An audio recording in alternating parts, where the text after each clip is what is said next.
नमस्कार।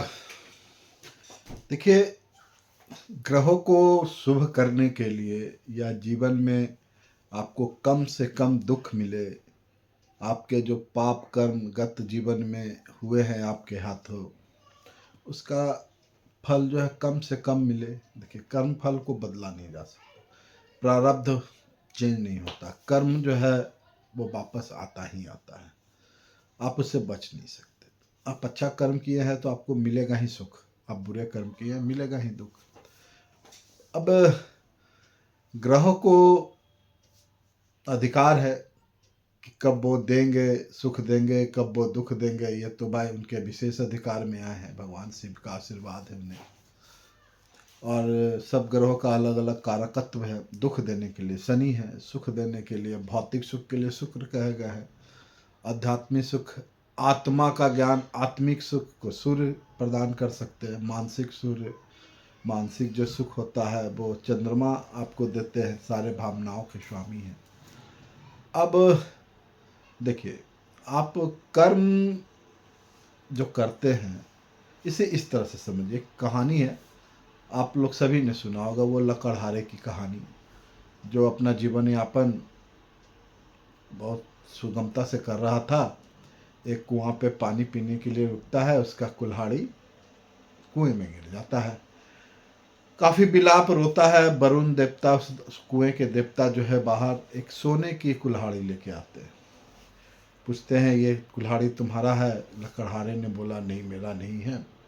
फिर वो चांदी का लेके आते हैं, हीरे का लेके आते हैं। मतलब जब भी वो अच्छे बहुमूल्य चीज़ लेके आते, वो लकड़हारा बार बार मना कर देता, ये मेरा नहीं है। अंततः उसकी जो गिरी हुई जो कुल्हाड़ी थी लोहे की, वो लेके आते हैं। तो लकड़हारे ने कहा कि नहीं, यही मेरा कुल्हाड़ी है। वो एक प्रतीक के रूप में है, ये ईमानदारी का प्रतीक है, ऑनेस्टी का। वो चाहता तो पहली बार में लालच के बद होकर, लोभ के कारण वो बोल सकता था कि यही है मेरा, लेकिन उन्होंने ऐसा किया नहीं।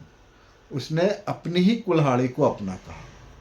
ये कहानी में अंत ये है कि भगवान जो वरुण थे, कुएं के जल के देवता, वो प्रसन्न होकर उसे हीरे पन्ने और सोने चांदी सारे चीज़ों की कुल्हाड़ी प्रदान कर देते, आशीर्वाद, मतलब उन्हें अमीर बना देता उस लकड़हारे को। ये ईमानदारी के फल स्वरूप मिला, है ना।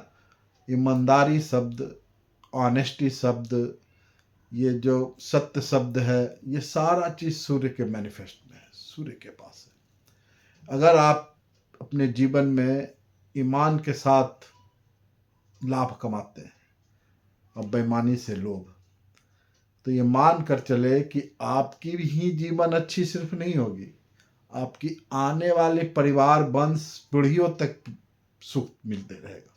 क्योंकि सूर्य के पास ये अधिकार है कि वो पीढ़ी दर पीढ़ी 7 पुश्तों तक सुख दे। इसलिए सिर्फ माणिक रत्न तो उपाय है ही है सूर्य को बढ़िया करने के लिए, तो सर्वोपरि उपाय है, महंगी उपाय है, लेकिन बहुत ज़्यादा फलीभूत होता है वो। रत्न का कोई अल्टरनेटिव नहीं है। लेकिन जीवन शैली में भी अगर आप ईमानदारी, सत्य और ऑनेस्टी जैसे आदर्श चीज़ों को अपनाते हैं, संभव नहीं होता है पूरा का पूरा, लेकिन फिर भी जीवन में अगर आप 80% भी इसे जीवन में आप अपनाते हैं तो आपका सूर्य बलवान होगा। सूर्य बलवान होगा तो आपका पुत्र संतान पीढ़ी परिवार सारा स्वस्थ हो जाएगा। सूर्य के पास क्षमता है, क्योंकि आप में भी आत्मा है, हमारे में भी आत्मा है, दोनों सूर्य है। तो नमस्कार करें, ईमानदारी जीवन में लाए, सूर्य बहुत अच्छा फल करेगा।